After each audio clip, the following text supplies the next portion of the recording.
అందరూ నమస్కారం అండి. ఇది 65వ వార్డు ప్రియదర్శిని కాలనీ నుంచి మేము ఈ వీడియో తీస్తామండి. ఇక్కడ చుట్టుపక్కల గ్రామం ఏంటంటే ప్రియదర్శిని కాలనీ అనుకొని దగ్గర డిఫెన్స్ కాలనీ నుంచి మన గంటాడి దాకా కూడా ఈ గడ్డ కాలువ ఒకటి ఉందన్నమాట. దీనివల్ల ఈ ప్రజలందరూ కూడా గత 30 సంవత్సరాల నుంచి కూడా ఇబ్బంది పడుతున్నారు. అయితే ఇది ఈరోజు వీడియో తీయడానికి కారణం ఏంటంటే వీళ్ళందరూ ఈరోజు మొత్తం మహిళలందరూ కూడా అడిగారన్నమాట మమ్మల్ని. జనసేన తరపు నుంచి మేము వచ్చేటికి నా పేరు కనకేశ్వరరావు. అయితే ఒకటే విషయం ఏంటంటే ఈ గడ్డ బాగు చేయమని చెప్పారు. ఒకసారి ఇక్కడ ఉన్న పరిస్థితి ఏంటో ఒకసారి వీళ్ళని అడుగుతాను. ఒకసారి మీరే చూడండి. చెప్పండి మీకు ప్రాబ్లం ఏంటి? మీకు ఇక్కడ మీకు ఎటువంటి ప్రాబ్లం అవుతుంది ఏంటో చెప్తారా సరే? సార్ నమస్కారం అండి. మేము ఇక్కడ గత 30 సంవత్సరాల కానించి ఇక్కడ మేము సొంత ఇల్లులలో ఉన్నామండి. మేము ఎన్నోసార్లు ఇలాగా గత ప్రభుత్వం కూడా వచ్చిందండి. వాళ్ళకి కూడా మేము ఎన్నోసార్లు చెప్పాము. కానీ ఎవరు కూడా ఇక్కడికి వచ్చి మాకు ఏ సమాధానం లేదు, ఇక్కడికి వచ్చి చూడలేదండి. మేము చిన్న పిల్లలతో మేము ఈ గడ్డ పక్కనే నిలబడుతున్నాము. వాళ్ళకి ఎన్నోసార్లు కూడా మా పిల్లలకి దోమలు కుట్టి ఎన్నో రకాల రోగాలు కూడా వచ్చాయండి. ఇంతవరకు మేము ప్రతి ఒక్కరు కూడా చెప్తున్నాము ఈ గడ్డ కోసమని.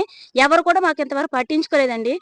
ఈ 14 సంవత్సరాల తర్వాత మళ్ళీ ఈ ప్రభుత్వం వచ్చిందండి. మాకు చాలా సంతోషం వచ్చింది తెలుగుదేశం ప్రభుత్వం రాగాన. అయితే మేము ఎన్నో సార్లు కూడా ఈ గడ్డ కోసమని ఇప్పుడు మా దగ్గర ఇప్పుడు నేనే కాదు, మా చుట్టుపక్కల ఉన్న వాళ్ళు కూడా ఈ గడ్డ విషయం చాలా బాధపడుతున్నారు. కానీ ఎవరు కూడా మేము పెద్ద వాళ్ళ దగ్గరికి వెళ్ళి మేము చెప్పినా సరే మా సమస్య అనేది ఎవరు కూడా తీర్చలేదు.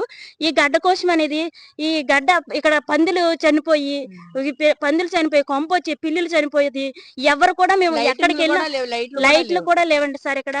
మరి ఇక్కడ దీని గురించి ఏ పెద్ద మనిషి కూడా మాకు పట్టించుకోలేదండి. ఈ కాలనీ కట్టిన పెద్ద మనుషులు కూడా ఉన్నారండి, కానీ వాళ్ళు కూడా మా గురించి ఎవరు కూడా మేము ప్రతి ఒక్కరి దగ్గర తిరిగి వాళ్ళమండి. కానీ మేము తిరగడమే మాకు కాళ్ళు అలిసిపోయినలాగా అయిపోయాయి, కానీ ఎవరు కూడా మమ్మల్ని పట్టించుకోలేదండి. మా చిన్న పిల్లలతో ఇప్పుడు కూడా దోమలతో మేము చాలా ఇబ్బందులు పడిపోతున్నామండి. వాటితో మాకు ఎన్నోసార్లు కూడా ఇదే కాకుండా మాకు ఎన్నోసార్లు మేము ప్రతి ఒక్కరి దగ్గర తిరిగాం, కానీ మాకు ఏ ప్రయోజనం లేదండి. ఈ తెలుగుదేశం వచ్చినందుకు మాకు చాలా సంతోషం ఉంది. అలాగే ఈ ప్రభుత్వం వచ్చి మాకు హెల్ప్ చేస్తారని, ఈ సహాయం చేస్తారని మేము మరి కోరుకుంటున్నాం సార్. ఎమ్మెల్యే గారు మీరు ఎలాగైనా సరే మాకు ఈ ఒక్క అవకాశం ఇచ్చి మాకు మాట్లాడినందుకు చాలా థ్యాంక్స్ అండి. కానీ ఈ విషయంలో మీరు కొంచెం మాకు సహాయం చేస్తారని మనస్ఫూర్తిగా కోరుకుంటున్నాం సార్. అయితే ఇక్కడ వచ్చిన విషయం ఏంటంటే ఇక్కడ ఈ కాలువ కట్టేది ఏంటంటే ఇక్కడ ఒక కాలువలా కట్టి ఆ నీరు అలాగే ఎప్పుడు నీరు బయటికి వెళ్ళిపోయినట్టు ఉండేలాగా వీళ్ళు కోరుకుంటున్నారు. రాజువాక ఎమ్మెల్యే గారికి ప్రియదర్శిని కాలనీ నుంచి మాట్లాడుతున్నామండి. అరే మాకు ఈ కాలువలో నెక్స్ట్ గడ్డ ఒకటి చాలా ఘోరంగా ఉందండి. పందులు నైట్ పడుకోలేకపోతున్నాం, ఎవరు రావాలండి ఇబ్బంది పడుతున్నారు. మేము దయచేసి ఈ గడ్డ మీద చిన్న బ్రిడ్జిలు ఏర్పాటు చేస్తారని కోరుకుంటాం. ఇప్పటికీ ఇంచుమించుగా ఒక గత 25 years అవుతుందండి, ఇంతవరకు దీన్ని పట్టించుకుని నాదులు లేరండి. ప్రభుత్వం మారుతున్నాయి కానీ ఎక్సైరైనా కూటమి ప్రభుత్వం మంచి చేస్తుందని ఆశతో ఎదురు చూస్తున్నా. ఈ బడ్జెట్లో అయినా సరే చిన్న చిన్న కాలువలు గడ్డలు అయినా సరే కొద్దిగా వాళ్ళకి కేటాయించి గాజువాక 65 వార్డులో చాలా ఇబ్బంది పడుతున్నాం.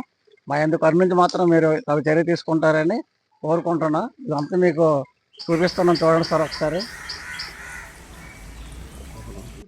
అది పరిస్థితి అండి. ఇక్కడ ఉండడానికి ఇబ్బంది అవుతున్నాం, దోమలతో ఇబ్బంది అవుతున్నాం, పిల్లలు చాలా సఫర్ అవుతున్నారు. మీరు కాలువంతా యూప్లా తయారైపోయి బురద, పిల్లలు చాలా నరకం చూస్తున్నారు, దిగుతుంటే పడిపోతున్నారు పిల్లలు కాలువలోని. అది పెద్ద గడ్డ వచ్చిన కూడా చాలా ఇబ్బంది పడిపోతున్నాం. కాబట్టి అది కలవట్లా తయారు చేసేదానికి చుట్టూ అటు బౌండరీ వాళ్ళు కట్టి మాకు న్యాయం చేస్తారని కోరుకుంటున్నాం.